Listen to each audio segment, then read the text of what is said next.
first saw the loud crowd as we passed the western city wall, past the magnificence that was Herod's pallid fortress. Well, to tell you the truth, as magnificent as Herod's place is, our attention was quickly diverted by the loud screaming and the wailing centered around a badly beaten man. Blood was flowing all over his body. Not being from around the area, I passed this off as a criminal who was getting his just rewards for a life of crime. As one whose family frequently traveled the roads, very dangerous roads hereabouts, I was encouraged to think that this act might make the lives of travelers a little bit easier.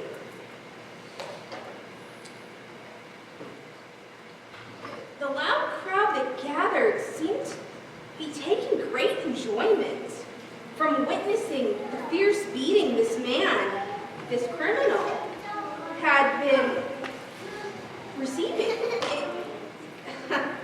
In fact, these people who I could see normally as friendly shopkeepers and housewives seemed to work themselves into a mad fury, hurling curses and insults, as well as blows when the criminal came close enough to them.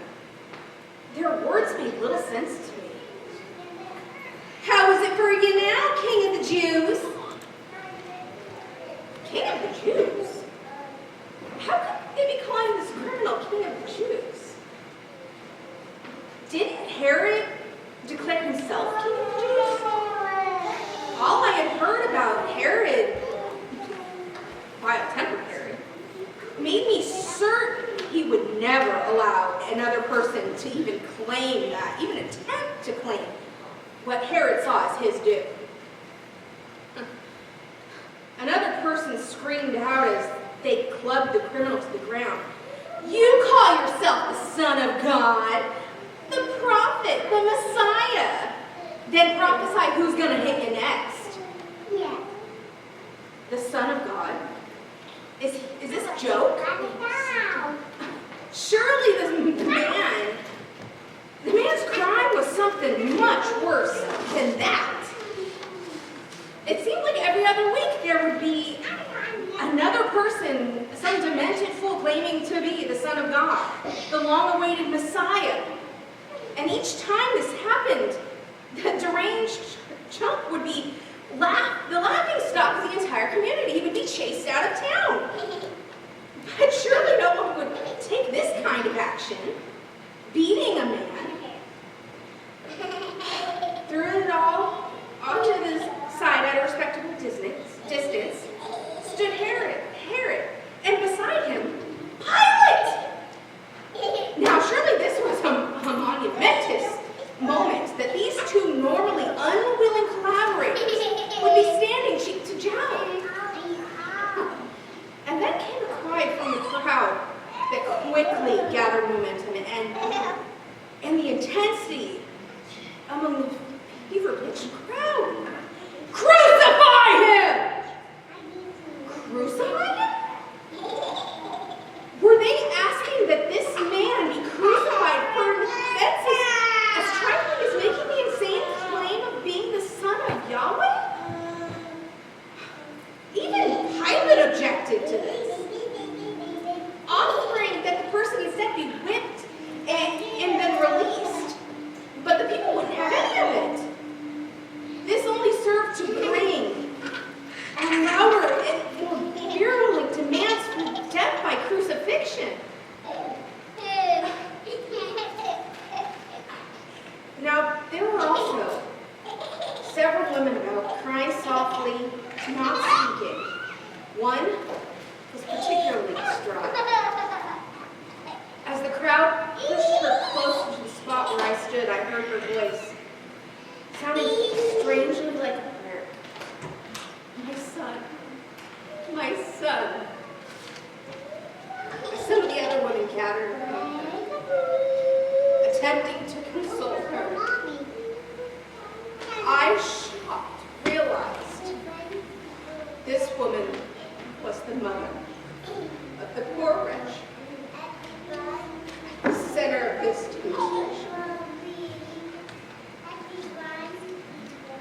Looking more closely at her face, I saw the sorrow-filled eyes, the deep worried lines, making her appearance someone much older than she was. Off to the side, I saw a man lurking out, not partaking in the gory sprint of the insane crowd. Silent supporters of the man, I assume. At that moment, a young girl approached one of these men, looked him carefully in the face, and spit out an accusation. "You are a friend, a disciple of the Nazarene," to which the man blustered. "I have no idea what you're talking about, woman." But the girl did not give up. "I saw you. You were walking close beside him in the road, as he rode his donkey into town just a few days ago. Yes, you are the disciple indeed." Persistently, the girl continued her loud accusations until finally the man, cursing, erupted. "I swear I have never before in my life laid eyes on the man." And at the moment I heard the crow of a rooster, as though struck down by some unseen blow. The man fell to the ground, and slowly, painfully, tearfully, he dragged himself from the seat. With the thundering demands of the bloodthirsty crowd driving them on, the soldiers started the long journey to the skull-shaped hill outside the city walls, the place called Golgotha. It wasn't really that far, a mere walk in the midday sun, but for the man who was to be crucified, the walk was made nearly impossible. As he dealt with the pain and the blood loss, making that situation even more impossible, the wounded man was forced to carry his own cross to Golgotha. Once there, the soldiers began their gruesome task of nailing his hands to the crosspiece, raising him on the right beam. Next, his feet were nailed. One can never forget the sound of cold, hard steel slicing through flesh and bone, nor the ringing sound of a hammer. All that was left for the appreciative crowds to watch the life drain from that weakened body. I watched in amazement as the woman, the mother, stood at the foot of the cross and watched as her son suffered indignity no mother should have to undergo. Her raw heart was brutally apparent.